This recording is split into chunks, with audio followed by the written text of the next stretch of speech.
Hey everyone, Alan here, coming at you today with a book by Joan Didion, really famous book, The Year of Magical Thinking. And this won the National Book Award in 2007. And it was also a gift by my friend Patricia H., and commenter extraordinaire. Many people on BookTube know her. She's become a friend of mine past few years. She sends me her unhauls, and I read some of them, most of them, if I can. And then when I'm done, I'll either save them or send it on to a free library. And she knows that, so I appreciate that, Patricia. Thanks again. And I'm also trying this year to uh, read some new fiction, new releases, and then new to me as well. I've never read this, and I've heard about it, of course, and then immediately review them. Like I just now finished this not even 15 minutes ago. Really glad you sent this to me, Patricia. Where to start with this? Because there's a lot of spoilers in this, and I think that most people have heard of this book on BookTube, of course, and if not, really famous writer. Where to start? See, I'm always afraid of spoilers, and I'm not gonna. I'll talk about the book because a lot of things happen in the beginning that. Okay, I'll start there.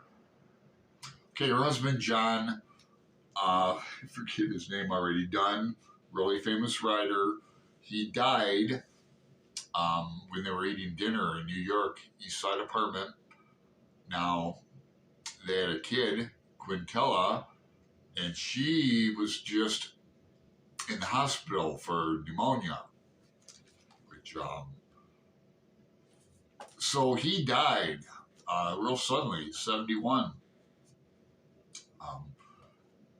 And she took him to the hospital and everything, and he was DOA, but she didn't realize that. It's called The Year, in my opinion, of Magical Thinking, because the story line is between 2003 and 2005, but she really gets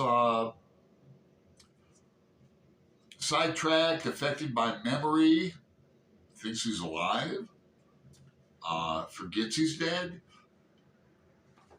And then the storyline with Quintella, she goes into a coma, the pneumonia becomes septic, and she wakes up from that and doesn't realize her father's dead, of course. Takes Joan 2-3 times before Quintella's daughter accepts it. Now, before I forget, she calls, in terms of phrase, the vortex of grief. It's not like the 8 stages of grief. It's more like a thing where you reminisce about good times, and then you go into rumination, and then you go into self-pity, like, God, if I'd only done that, if I'd done this instead, woulda, coulda, shoulda. And I could relate to that because last year I had a real, anything could trigger it. A commercial on TV of a miniature schnauzer, my old dog who's been dead for, 25 years. Think about that. Then think about, then it ends up in self-pity, which is bad.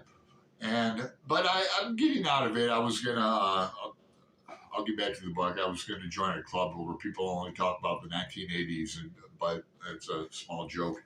This book is no joke. They were both writers, and they both lived together, and they both traveled together. They collaborated on a play. She, very famous, the New York jet set. She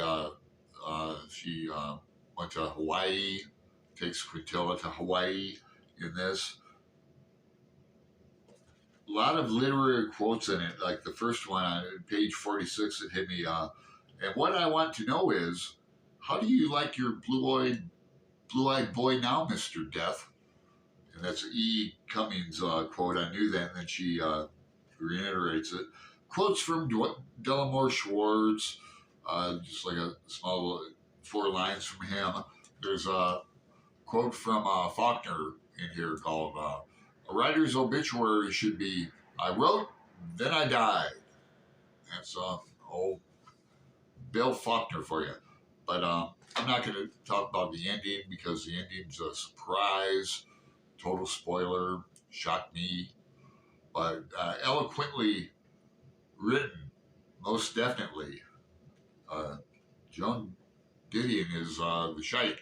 Great writer. So, totally recommend it. Let me know if you've read it. I can almost already hear some of the comments that I expect to hear. I know some of my friends have read this and like to hear from you. And for those who haven't read it, let me know too. All right. Well, have a good one. I'll talk to you later.